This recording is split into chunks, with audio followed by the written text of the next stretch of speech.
এই সৈনিকটা মরার অভিনয় করে লাশের স্তূপে লুকিয়ে পড়েছিল। জার্মানরা নিশ্চিত হতে চেয়েছিল যেন কেউ জীবিত না থাকে, তাই তারা পড়ে থাকা সৈনিকদের দেহে বারবার গুলি চালাতে থাকে। কিন্তু ভাগ্যক্রমে এই অফিসার কোনোভাবে বেঁচে যায়। জার্মান আর্মি চলে যাওয়ার পর সে ধীরে ধীরে লাশের স্তূপ থেকে বেরিয়ে আসে। সামনে ভাঙাচোরা এক বিল্ডিং এ দুইজন নাৎসি অফিসার গোসল করার জন্য প্রস্তুত হচ্ছিল। অফিসার একটা রাইফেল তুলে টার্গেট নিশানা করলো। সে ট্রিগার টিপতে যাচ্ছিল, ঠিক তখনই পেছন থেকে কেউ একজন চিৎকার করে তাকে থামিয়ে দিল। সে ঘুরে দেখলো সে একা নয়, আরো একজন সৈনিক ছিল যে মরার অভিনয় করছিল।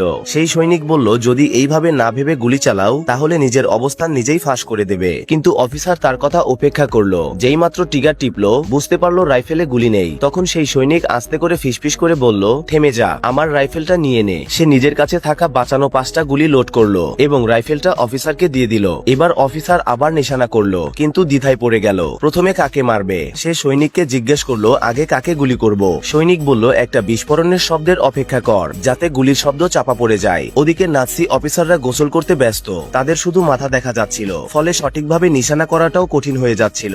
অফিসার আবার ঘুরে জিজ্ঞেস করলো, তুই চালাতে পারবি তো? সৈনিক বলল, একটু আধটু পারি। অফিসার তখন রাইফেলটা তার হাতে দিয়ে দিল। সৈনিক পজিশন ঠিক করছিল, ঠিক তখনই সামনে একটা জিপ এসে থামলো। তাতে ছিল আরো 3জন জার্মান সৈনিক। চাপ আরো বেড়ে গেল। তার কাছে ছিল মাত্র 5টা গুলি, আর প্রতিটা গুলি হওয়া উচিত ছিল এক একটা নিখুঁত কিল। সে সবাইকে ভালোভাবে পর্যবেক্ষণ করলো এবং সঠিক মুহূর্তের জন্য অপেক্ষা করতে লাগলো। দূরে কোথাও একটা বোমা বিস্ফোরণের শব্দ হলো, আর সেই সুযোগের সদ্ব্যবহার করলো সে। প্রথমে টার্গেট করলো টাকলা অফিসারকে। একটাই শট, সরাসরি মৃত্যু। দ্বিতীয় অফিসার লাশের দিকে তাকিয়েছিল, কিছু বুঝে ওঠার আগেই একদম কপালে গুলি লাগলো, ক্লিন হেডশট। তোর বাকি সৈনিকরা নিচে লুকিয়ে পড়লো সতর্ক অবস্থানে। ঠিক তখনই তৃতীয় গুলিতে আরেকজন শত্রু ধ্বংস হলো। একজন জার্মান সৈনিক গ্রেনেড ছুড়তে যাচ্ছিল, কিন্তু টিকার টানার আগেই গুলিতে শেষ। শেষে বেঁচে থাকা একজন জার্মান অফিসার পালাতে চেষ্টা করছিল। সোভিয়েত সৈনিক এবার উঠে দাঁড়ালো, শক্তভাবে নিশানা করলো এবং গুলি ছুড়লো। 5টা গুলি, 5টা হেডশট, 5জন শত্রু শেষ। পাশে দাঁড়ানো অফিসার এত কিছু দেখেই নিজেই বিশ্বাস করতে পারছিল না।